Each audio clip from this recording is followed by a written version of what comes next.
కర్పూర హారతులు ఇన్నాళ్ళు వేచిన మా కళ్ళు ఇచ్చేను కర్పూర హారతులు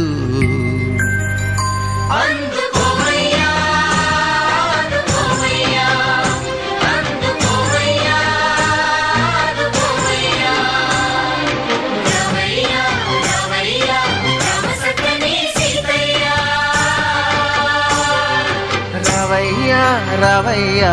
రామ సక్కని సీతయ్య